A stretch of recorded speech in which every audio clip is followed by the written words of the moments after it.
Isso que é interessante, a gente acompanhando o processo da pessoa, e eu acompanho do começo ao fim, até para fazer proteção, né, para dar uns toques na pessoa, para refrequenciar a pessoa com a egrégora, para a pessoa ter uma energia equalizada no processo. Ela não pode estar num tratamento e estar com a energia lá embaixo, ela tem que estar com a energia boa, porque aí ajuda muito mais rápido o processo do tratamento e, claro, com a consciência que ela tá tendo de tudo que está acontecendo, ela ajuda no processo, como eu já falei.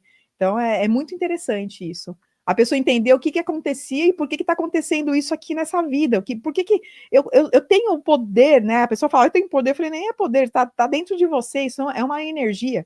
Só que eles, os obsessores derrubavam ele toda hora. Tinha muitos obsessores e tinha também muitos parceiros de afinidade. E então eles se alimentavam dessa dopamina dele. Tipo, vamos deixar ele acreditar que tá tudo bem. Aí vamos fazer ele cair do cavalo, né? Eu já ouvi alguns relatos de obsessão em jogo, então em situações como essa, investimento, que o pessoal fala, por que um obsessor estaria perto de uma pessoa influenciando ela a jogar? Se o dinheiro nem vai para a mão dela, tal. Não, mas ele pega aquela energia quando o cara ganha e se vingam quando ele perde, se felicitam, porque querem ver a pessoa no fundo do poço, né? E aí a questão familiar, vamos falar sobre familiaridade, né, sobre família em relações kármicas. 2 pontos. Primeiro, num caso como esse, que pode interferir na vida dos filhos, né, na vida de outras pessoas, às vezes até dos pais, por conta de situações descabidas. E muitas vezes o karma é do cara. Ele chegou aqui, constituiu uma família, pode ser que tenham familiares que sejam kármicos, né?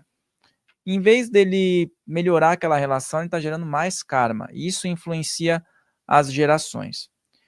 Aí no aspecto ancestral que a gente às vezes escuta falar, olha, isso é uma maldição familiar. Ou seja, todo mundo que estiver naquela família pode estar à mercê disso, mesmo não tendo até nenhum tipo de contribuição, não estava lá no meio do jogo dele, da sacanagem dele, nasceu um lá no meio, pode pegar isso? Pode. Eu vou dar outro exemplo. É legal porque eu trago exemplos para porque acho que fica mais fácil, né? Eu acho que muita gente fala, né? Pô, mas o tetraneto lá vai pegar isso daí? Vai. Bom, cuidei de um caso totalmente voltado a esse assunto. A minha cliente disse que desde lá o tataravô, depois veio o bisavô, toda a geração masculina tinha problema de coração, porque ela descobriu com alguém da família que fizeram algum tipo de pacto, né? E aí não deu certo, a pessoa acabou não pagando aquilo, né? Contratos, pactos, a pessoa acabou não pagando aquilo, e todos os homens da família que nascessem ia ter problema no coração. Todos. A mesma doença. E eu falei, tá. E aí? E aí, Thaís, que eu tô com 2 netos na barriga da minha nora, e um deles tem um problema no coração. O mesmo problema que vem há gerações. Falei, então vamos fazer a terapia. Ela é médium, essa moça. Ela falou, eu preciso fazer porque eu tenho certeza que a egrégora vai ajudar. Eu falei, vamos lá. E a gente começou a tratar o bebezinho dentro da barriga da mãe. Os gêmeos, né? Mas tratava um, porque o outro estava normal. É só esse daí que estava com problema. E a gente começou a tratar. 15 dias depois, essa minha cliente me mandou recado, quase chorando, super emocionada, que eles foram fazer de novo o exame, né? Porque quando você está grávida, você tem que fazer toda hora o exame. E o que aconteceu? Sumiu. O que a gente fez? Na hora da terapia, a egrégora foi lá e quebrou essa maldição. Então, a partir de agora, não vai ter mais isso na família dela. Então, ela falou, eu não acredito. Eu até me arrepio quando eu falo, porque como ela também é médium, ela sentiu que ela tinha que pedir isso para a egrégora, né? Eu falei, vamos, eu nunca tinha feito. Eu falei, vamos lá. E aí eles limparam todos os pactos, contratos, pegaram todas as pessoas e caminharam para o hospital de cura.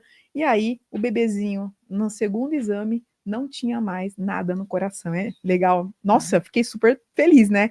Porque você vê os relatos dos clientes, você fala, nossa, como é importante a pessoa entender que existe, né, esse outro lado, que é outra dimensão. Existem muitas coisas, às vezes, de doença, que tem a ver com isso, que tem a ver com o espírito, não só com o corpo. E esse é um exemplo que tinha tudo a ver com pactos, contratos que fizeram lá na ancestralidade, e todos os homens que nascessem naquela geração teriam o problema no coração. E até a questão de hoje em dia se falam que é o DNA, que é a genética, né? Mas deve ter essa influência também no aspecto energético. E aí o próximo que vem lá já fala, pô, agora deixa eu voltar nessa família, porque deve ter até um lance, tipo, dá pra pôr em outra família dessa vez, né? Porque toda vez vai nessa família, toda vez vai nessa família, e de novo o problema, né?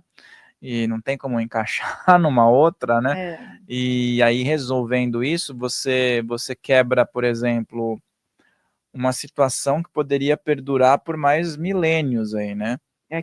Quebra isso. Porque assim, imagina, toda vez que nascer um homem daquela geração, ia nascer com problema de coração, né? Então a egrégora, ela consegue entrar na zona umbralina, resgatar todos os pactos, todas as pessoas envolvidas, todos os escravos, porque existem, né, as pessoas que estão junto, envolvidas, tudo que fizeram, eles tiram daquela zona umbralina e levam todos para o hospital de cura. Então, às vezes não, é muito tempo tá lá. É que o tempo-espaço lá é diferente daqui. Mas tem gente presa há muito tempo por conta disso. E aí, eles conseguem fazer essa limpeza por meio da apometria, né? Então, quando acontece tudo isso, claro que liberta outras pessoas que estavam no processo que a gente nem imagina. E às vezes, antes de reencarnar, pode ser também que a pessoa fala, não, põe lá nesse jeito aí, com uma limitação forte, põe lá, eu vou resolver nessa vida aí esse problema. Chega aqui e fala, putz, melhor assim? Vamos voltar, tem como voltar, né? Não é bem assim. Porque aqui é diferente, né? Aqui é totalmente diferente. Então, primeiro que a gente nasce com véu de esquecimento. Você vai ter doença, vai ter qualquer problema na tua vida, você acha que é da vida, do dia a dia aqui, da vida material, e muitas vezes não é. Né? É claro que tem que ter acompanhamento médico, tem o nosso corpo físico também, mas quando não é do físico, e essa minha cliente que era médium, ela sabia também, ela sentia isso, a gente vamos para a parte dimensional, vamos fazer um tratamento dimensional para ver o que acontece. E foi assim, tipo, muito rápido, porque precisava disso. Então, ela, né, conseguiu cortar isso da família, claro, né, me procurando, e a egrégora que fez tudo, né? Eu só dou o meu ectoplasma lá. Então, a gente começa a entender mais coisas e começa a entender qual que é o nosso papel, o que é ter a consciência, né? Eu vou de novo voltar e vou sofrer. Sim, mas de repente você precisa passar por aquilo. Ou se a pessoa tiver mais consciência, ela pode passar por aquilo, às vezes nem sofrendo. No caso que eu contei da pessoa que veio e ficou cega, ela poderia ter escolhido outra coisa, ela não precisava ter escolhido ficar cega para não enxergar as outras pessoas, como aconteceu na vida passada dela, né? Então, depende muito da consciência, por isso que é legal estudar. Porque se você tem uma consciência que você não precisa ser pobre, você não precisa tirar uma visão, você pode você pode ajustar e resgatar tudo isso de outras formas muito mais saudáveis, né? Então não é uma regra. Eu tenho que sofrer para resgatar. Não, não é uma regra. Depende muito do que você pensa e qual é a tua consciência sobre aquilo. Até você colocou o voto de pobreza, né? E às vezes a pessoa pode passar a experiência dela inteira aqui, a encarnação dela inteira aqui, não entendendo que fez um voto de pobreza, né?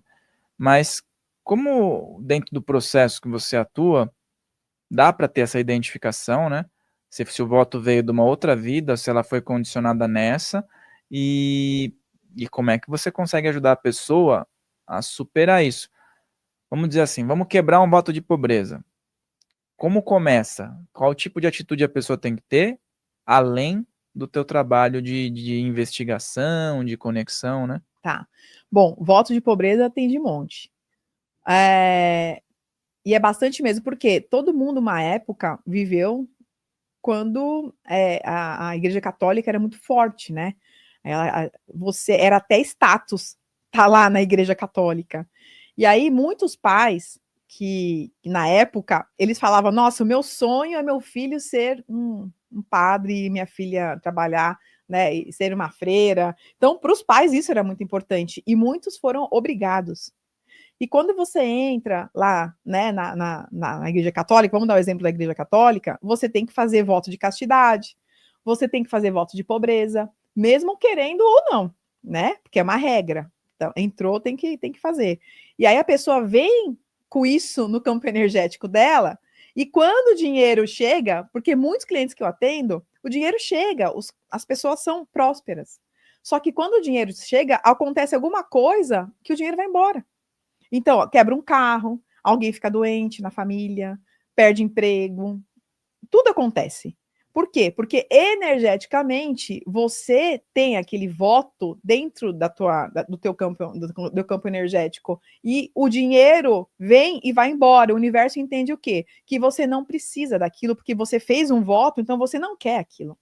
E tem muita gente que acontece isso. O que a gente faz? A gente entende quais são os fractais, que são os traumas das vidas passadas da pessoa, traz aqui, mostra para a pessoa, vê o que tem de aspectos, obsessor, pactos, contratos, tudo que ela tem no campo energético dela, mostra para a pessoa. A egrégora começa a trabalhar isso, né? A limpar todo o campo energético. E a pessoa, ela tem a consciência do que está acontecendo com ela.